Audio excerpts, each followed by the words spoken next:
Hello all and welcome back to another walkthrough video. Today we're going to be looking at these beautiful rovers behind me. This is the second video in a series where we are picking new respawn pods for every location on our SE server. Once we are done and we have a new respawn pod for every planet, every moon, and space, I'm going to be making a mod which will bring those into a game, and we'll be loading that up onto our community SE server.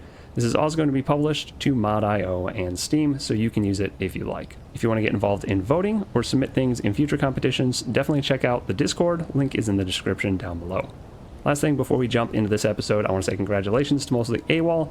You were the winner in the Discord vote by a landslide for last week's Space Respawn Pod. So that is going to officially be our new respawn pod for the server and for the mod. Now finally, it's time to look at this week's rovers. My submission is this one right here. It is very similar to what you'd get on a regular Earth pod, except that all of our Earth pods had to be rovers this time and have no thrusters on them, because I think driving around on a planet is, honestly, it makes more sense than having a rover on a moon or something like that, because you have proper gravity, you can drive properly, and yeah, starting without thrusters would be a different start. So everyone built rovers this time, and we'll see how they are. So mine has the survival kit as usual. I have a cargo container. I like having medium cargo containers. It just helps you move around a little bit more and mine stuff and process it while you're moving. So thanks AWOL for clearing the fog. It's going to be a non-stop thing, I think, until the sun gets a little bit higher. But yep, I should probably turn mine on so you can see all the little buttons. A couple buttons on the sides. This one over here, all it does is toggle the beacon and the antenna. The beacon is set to 50 kilometers, the antenna is set to 5. So if you want to swap how far you're broadcasting, you can go ahead and do that easily with the button on the outside. The hotbars on the inside are also set up so that you can do that from in here if you really want to. The main thing that is different between this and the default pod, the default rover style pods, is that this one does not have a large small grid battery. I only have small grid batteries, so you're going to have to find a power source fairly quickly with this design, and I think that was one of the constraints I wanted to go for. I did give it this solar panel, which works with a single press of a button. Unfortunately, the way Space Engineers is for this, you have to kind of be facing somewhat at the sun for it to start working. Once it's working, though, you can kind of drive it around and it'll always point at the sun. So with having the reduced batteries, the solar panel might come in handy. It also has a hydrogen engine on it. I don't have a hydrogen tank, but you do have a hydrogen engine and an O2H2. So if you find ice, you can power your vehicle with the generator as well. This button right here just toggles whether the solar is on or off. Again, it's not quite pointing in a convenient direction. I'm not sure why it doesn't like turning when the sun's behind it. I think it has to do with the fact that I'm limiting the angles that this can look in. But when you first turn on and off the solar, you have to be facing kind of... The sun has to be on the forwards hemisphere of your vehicle. Not sure why that is, but it seems to be a thing with this design. But it is a single button press to open up the solar panel and to put it back away. And you can drive just fine with the solar panel in either orientation. I like to keep it locked, but keep it locked down like this while I'm driving. We'll take some test drives in a little bit. But let's look at the rest of the blocks on this. It is super basic, so you got the engine, the O2H2. We do have lights. I'm going to just switch. There's going to be a lot of day switching here just so I can show the lighting situation. So you have quite a bit of ambient light and then also some driving lights, forward headlights, things like that. So that is covered. You don't have to worry about that. The ship does not have a gyroscope. So it is a starter pod. Like most starter pods, you don't start with a gyro. First thing I would probably do with this one is remove this box right here. And I think just by removing this box and grinding down the wheel just a little bit, you can get enough materials to plop a gyroscope right there. That's probably what I would do. That'd be my first modification for this one. For the space pod, it was adding a drill right away, but for this one, it's going to be adding a gyro right away. We'll look at the vehicles over there, and then we'll come over here for the test drive so we can drive them on non-ice ground. It might be a little funky otherwise. All right, so number one on my hotbar is handbrake. Instead of using the P for parking brake, I'm using handbrake for this. I just think it'd be a little bit safer thing to do.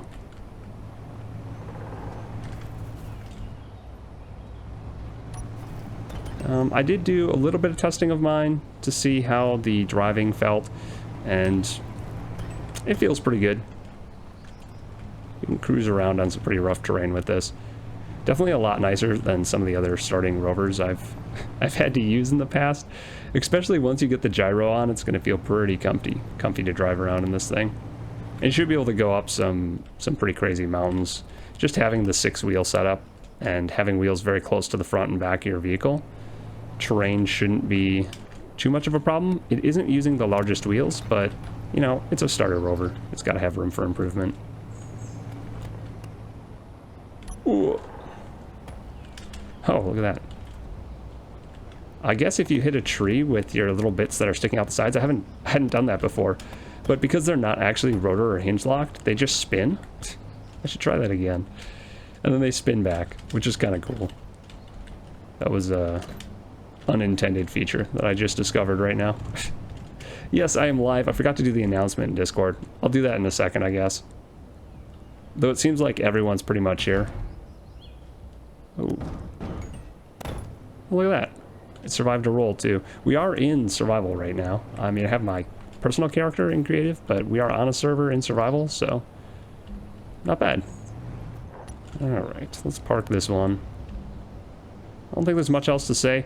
Oh, I do have some... There's a light on the back of the solar panel. Just to indicate, because it doesn't seem to open immediately every time, the light just indicates that it will as soon as it gets in a decent orientation. That way you can tell if the solar panel is actually active or not.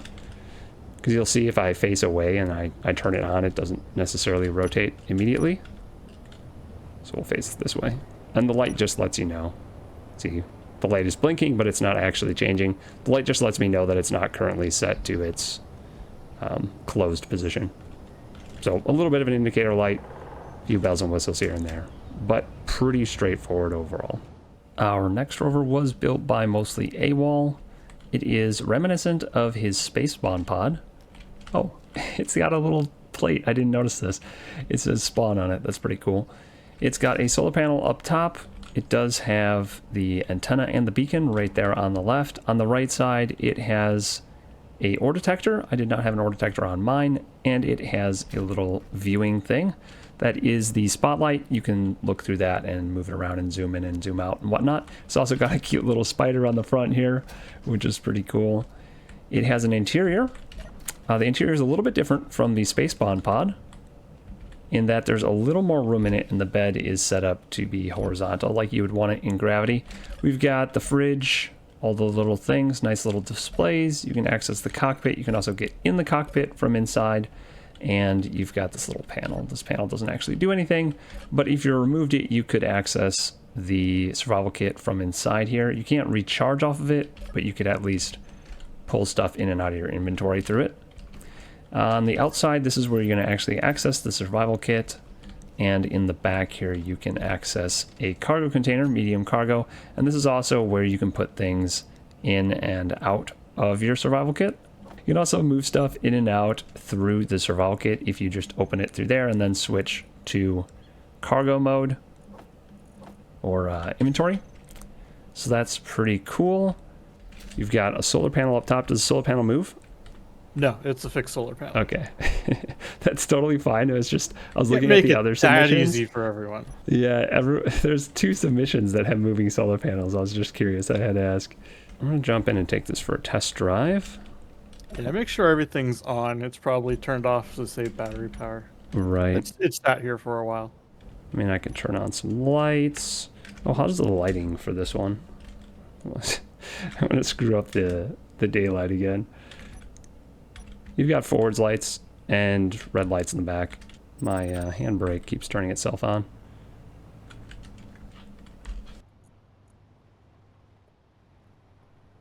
Make it daytime again. It's got a nice wide wheelbase, and it's using the big wheels, so probably gonna have no problem whatsoever driving around in this. What do you have for batteries in it? It's 2 of the large small grid batteries. Okay, so it has plenty of battery power to last a long time. You could drive all the way around the planet probably without needing a charge. And that should be enough to get you up and running with building large grid as well. I'd like to say with everything on it should be about a day. Yeah. Standing still, obviously. Right, right. But that's plenty of time to get a wind turbine built and a large grid battery of your own. I'm a little worried about the power production on mine, but it does have alternate forms, so it has the hydrogen engine and whatnot. Bottomed out a little bit there. Looks fine.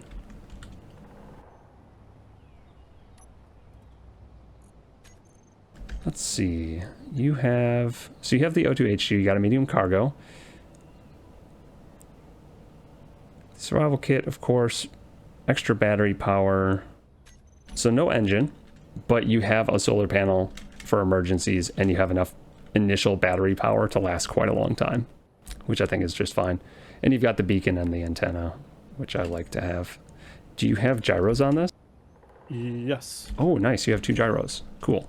And a parachute hatch, though I haven't tested it. It may be too heavy for one. It's probably enough to make you not catastrophically explode if you hit the ground. Well, you can turn it on and drop it if you want after you're finished driving it. Oh, yeah. You can find out. Yeah, we'll see how it falls.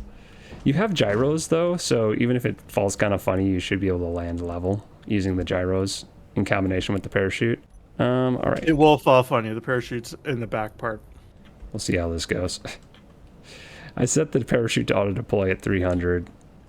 Hopefully, and you turn it on, right? Yeah, hopefully it's high enough. I think I turned it on. I know it was off because I flew it in. Okay, if I make it crater, yeah, I don't think I turned it on. I thought I turned it on. It said ready. Try that again.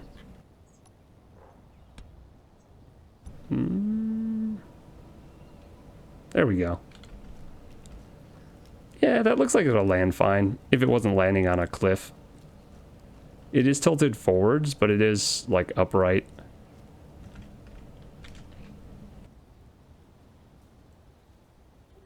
Oh yeah, look at that. Actually, the one that didn't have the parachute open is also completely fine. You lost a little bit of your bumper, but it looks like it's more or less. Because I used suspensions for to hold the bumper. Yeah. I probably did save it. Yeah, actually looks like it's totally fine. You just lost the part on the outside of the suspension, and that was dropped from over 300, so with 0 control using gyros. So it's probably just fine for any type of big jumps or falls. This one actually, with the parachute, it lost the exact same pieces. You're welcome to give us a tour if you like Snow Tiger. Otherwise, I'm perfectly happy just taking a look at it myself, and you can listen. All right, I'll take a look. It is reminiscent of the default pod in that it has that kind of square setup where you have a cockpit of some sort and then things on the sides and things in the back. I like that you can access everything very easily from the outside, and you can recharge using the survival kit right there. You can also access stuff right here. Oh, that's right. I need to claim this. That's the other reason I copy and pasted these. If I don't own them, I can't push stuff through. We found this out last time when I was streaming. There we go. If I don't own things, I can't use the conveyor system for whatever reason. So yeah, you can push stuff through to the survival kit just fine from the back here, which is good. You have access to the O2H2, so you can recharge your bottles. That is good. What else do we have for blocks in this thing? 2 big batteries. That's actually kind of sneaky. They must be underneath. You have a gyro. I'm going to be the only one without a gyro, aren't I? Gyros, they're necessary for rovers. Wheel suspensions, lots of lights. Does have an ore detector. Has a remote control too. What does the remote control do? Oh, it lets you drive in reverse. And it has a camera set up with it, so you just double tap one and you can drive in reverse. Very cool. I love that setup. Is it... I feel like the back wheels are parked. Yeah, parking brake was on. That's totally fine. Oh, interesting. The parking brake's being weird. I'm going to have to engage and disengage it a couple times. The front 2 wheels turn, and the back wheels don't. This is a very interesting setup. It seems to work just fine. It's a really wide rover, so if all the wheels turned, it would be kind of... it would turn way too quickly, and it'd be prone to flipping. But with the two small wheels turning and the back wheels just being like drive and brake wheels, that's kind of cool. I like that. Let's try the reverse again now that we're moving. Feels pretty good. Yeah, I do like that feature a lot. What else does it have for blocks? Cameras, that's for reversing the gyro. It does have a medium cargo, which is nice for starting. And that looks like pretty much everything. Very basic. I like it though. It has the antenna. Does it have a beacon? It has the antenna and the beacon, which is always a bonus. And it has an air vent set to pull air in, so you're getting air from the outside so you can refill your oxygen and whatnot. That's a smart idea. I was planning to have one of those. I wonder if I forgot it though. Yeah, it used to be right where this light was, and then I rearranged how the internal bit here works, and I totally forgot to put one on. So I do not have one of those. AWOL, did you have a air vent on yours? I don't believe I do. Dang. We spaced out on that one. That's all right. That's an addition that you can make easily to pretty much anything. No, actually, I do have an air vent on mine. Oh. Is it? I thought I got rid of it, but I is it inside or outside though? It is inside though. Oh, that's fine. You're on Earth. You could just reverse it so that whenever you open the door, it pulls the air. You could add an event controller that does that actually. When the door is open, it pulls air in. When the door is closed, it pushes air out. Though if you're going to sleep inside, you kind of have to have air pulling in from the outside and venting to the inside constantly. Otherwise, you'll suffocate in there. So I woke up and I slept in there, logged out last, so I woke up. Oh. It was fine. So. Yeah, maybe it does work fine. I really don't know. That might be an addition that I would make, though, just to do it. All right, let's take this for a test drive, a proper test drive. Up on the hills here. Ooh, it's speedy. You don't often see rovers with different size wheels, like large wheels and small wheels. At least I never build them that way. So it kind of is fun to drive around in. It feels really good to drive too.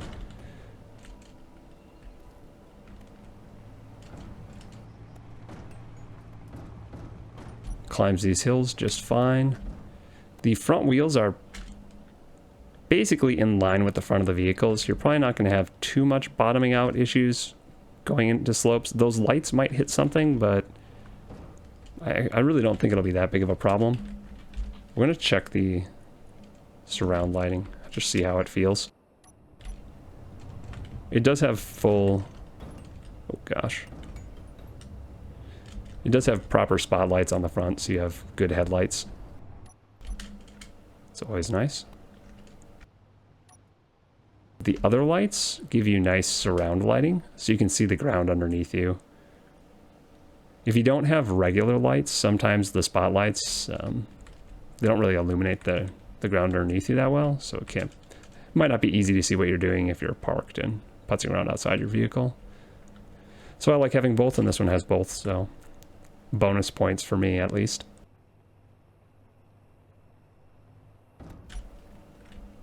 It's nice and wide, so it's really stable. The wheels are set up properly so it doesn't overturn and roll itself. I think I like this one a lot. So far, all the rovers have felt really good to drive, which is the most important thing about a rover for me. It's got to feel good to use. All right, park that one back up. Turn it back to daytime here. And let's check out the last one. Yeah, this one's built by Nekkyo. I'm going to go ahead and claim everything. Hopefully that's all right. Just so that I can control it and it's not crazy. We're going to go ahead and read the text on the back here. It says, "Greetings and welcome to my entry for this week's event. Now with better online-offline mode programming on the hotbar. While it may be not the best looking, it is certainly ready to support you as you work on setting up your main base on the Earth-like planet. With a spacious, comfortable interior, you'll be able to relax in style while waiting for your stone to process into more useful materials via the onboard survival kit. Let this rover be your ride around the planet as you search for the perfect spot for your base. potentially, quote-unquote, overly advanced features include deployable, retractable sun tracking solar array. We're going to let that one slide because I did that too. Though this one is much more advanced by the look of it. I took a quick peek at this beforehand. It also has automatic low power procedures. Very cool. And survival kit power cycling for visiting the Sky Trading Station. There's extra bit here. Oh, the fine print is off the board. I like that. Fine print capable of surviving falls of nearly 50 meters without significant damage. Cool. Good to know. We'll take a look at the survival kit. I'm just looking around the outside first. We do have an air intake vent. Very nice. Wait, there's more if I scroll? Wait a second. Oh my gosh. You have to wait to extra fine print. The fine print. You should definitely vote for this entry anyway. If given the option. Nice. Very sneaky. All right. We got some buttons on the back. I'm guessing this one says gate enable disable. I don't know exactly what that does. Does that lock the gate? Well, this one opens the gate.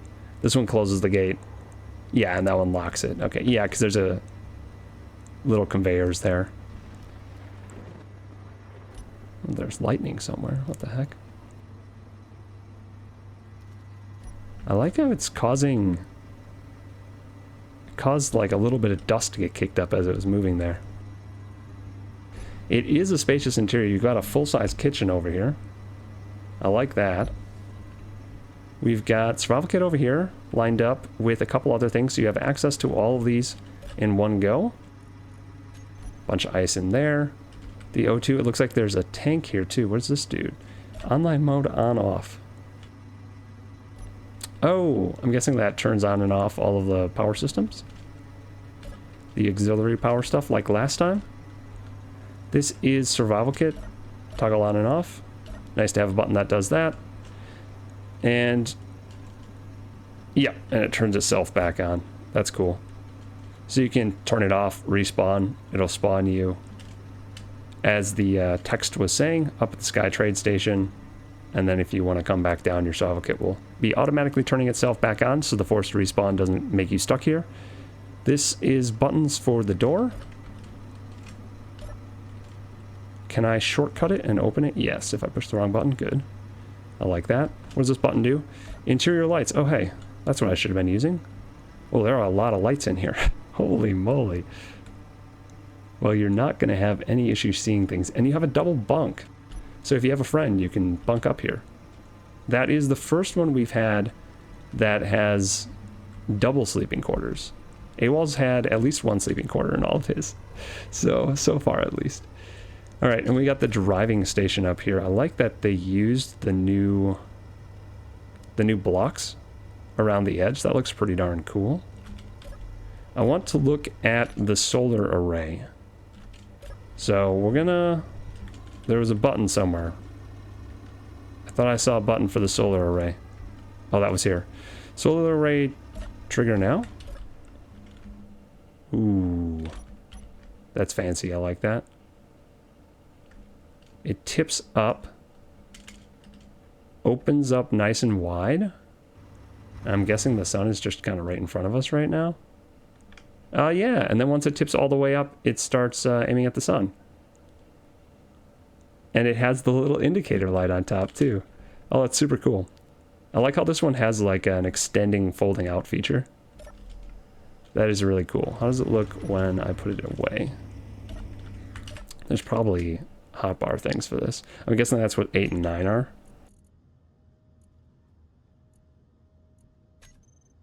Maybe those are the power systems. All right. So you tell it to put itself away, folds up. Dang. Is this using a bunch of timer blocks, or are these just set and go?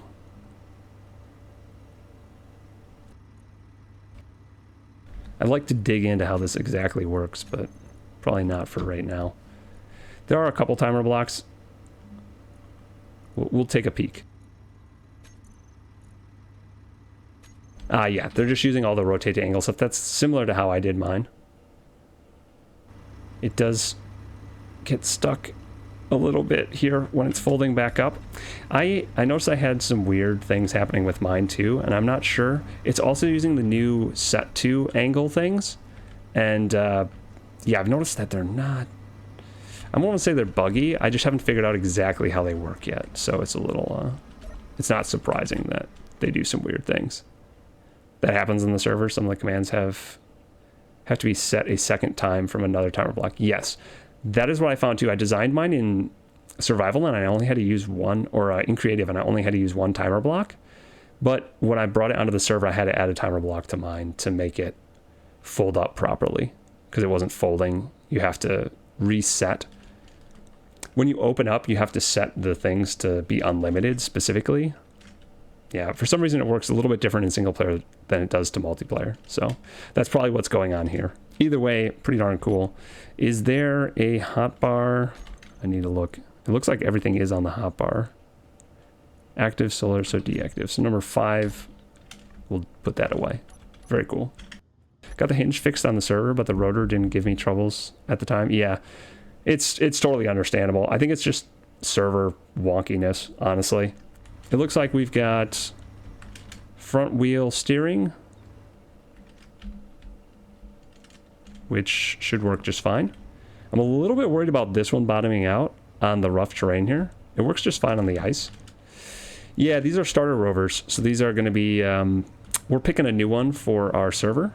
So we're just checking out the ones that were submitted and test driving them a little bit. This is number 4. Lad core. The other ones are parked over on the ice there. Ooh. Yeah, this one's going to have a little bit of a harder time with crazy terrain because it is heavier and it's just using the small wheels. But that's the trade-off of having a nice spacious interior. And it is a starter pod, so there always has to be room for improvement. First thing you're going to do probably is put bigger wheels on this one.